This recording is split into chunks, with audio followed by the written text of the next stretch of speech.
آج انشاءاللہ ہم حروف مستعلیہ کے بارے میں دیکھیں گے کہ ہیوی لیٹرز کیسے ادا کیے جاتے ہیں۔ جب ہمیں ان کی پریکٹس ہو جائے گی تو انشاءاللہ لحن جلی جو کہ حرام ہے اس میں سے بہت بڑے حصے کو ہم آسانی سے سیکھ جائیں گے۔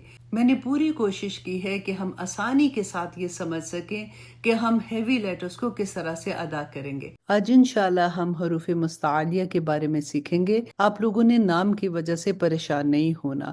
مین چیز یہ ہے کہ آپ اس کا کانسیپٹ آپ لوگوں کو یاد رہے کہ ان کو ہم فل ماؤتھ لیٹرز بھی کہتے ہیں اور اس کو ہم ہیوی لیٹرز بھی کہتے ہیں۔ اور there are 7 heavy letters in Arabic alphabets۔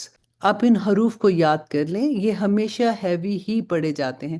اس کے علاوہ بھی کچھ حروف ہیں لیکن ان پہ کوئی کنڈیشنز اپلائی ہوتی ہیں جس کی وجہ سے کبھی وہ ہیوی اور کبھی وہ لائٹ ہوتے ہیں۔ سب سے پہلے آپ دیکھیے خو، خو، صاد، صاد، ضاد، ضاد، غین، غین، طا، طا، قاف، قاف، ظا، ظا۔ اب ان حروف کا ایک مجموعہ بھی ہے تاکہ آپ اس کو آسانی سے یاد کر لیں۔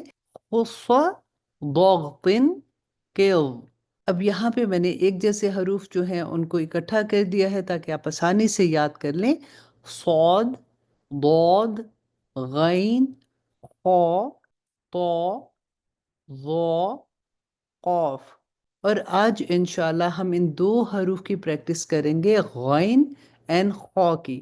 غین اور خا جو ہے آپ یہاں پہ پکچر میں بھی دیکھ سکتے ہیں کہ یہ حلق کے اوپر والے حصے سے ادا ہوتے ہیں اور ان کا مخرج کیا ہے۔ آپ دیکھیں کہ حلق کا ابتدائی حصہ جو ہے، شروع کا حصہ جو ہے نا، وہاں سے ادا ہوتے ہیں۔ اب ہم تھوڑی سی اس کی ڈیٹیل دیکھتے ہیں کہ غین میں جسے کسی کا گلا خراب ہوتا ہے تو غرارے کرتے ہیں نا، بالکل اسی طرح سے غین، غین۔ اور اب خا کی آواز آپ دیکھیے، جیسے ہم کہتے ہیں کہ یہ تو بہت خراٹے لیتا ہے، بالکل اسی طرح جیسے خڑ خڑ کی آواز ہوتی ہے۔ خا، خا، خا۔ اس میں آپ کو ایک خڑ خڑ کی آواز بھی آ رہی ہے نا، بالکل وہیں سے آپ نے خا یعنی غین کو ادا کرنا ہوگا۔ اب ہم کچھ حروف سے ان کی پریکٹس کرتے ہیں۔ یہ قرآن پاک کے ہی حروف ہیں، جیسے غافلون، غافلون، غشاوتن، غشاوتن، غیر، غیر۔ اس میں را بھی موٹا ہے لیکن انشاءاللہ جہاں پہ اس کی ڈیٹیل آئے گی وہاں پہ اس کے بارے میں آپ کو بتاؤں گی، لیکن ابھی آپ نے غین پر ہی پریکٹس کرنی ہے۔ اور اب دیکھیں خالدون، خالدون، خلقناکم، خلقناکم۔ اس میں قاف بھی موٹا ہے لیکن کیونکہ ابھی ہم صرف خا کی پریکٹس کر رہے ہیں اس لیے آپ نے صرف خا پر ہی دھیان دینا ہے۔ خرج، خرج۔ اس میں بھی را موٹا ہے لیکن انشاءاللہ جہاں پہ اس کی ڈیٹیل آئے گی پھر میں وہاں پہ آپ کو بتاؤں گی۔ یہاں پر بھی آپ نے خا کی طرف دھیان دینا ہے، خرج، خرج۔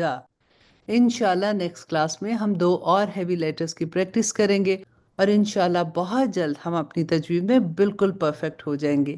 اب اجازت دیجیے، السلام علیکم ورحمۃ اللہ وبرکاتہ۔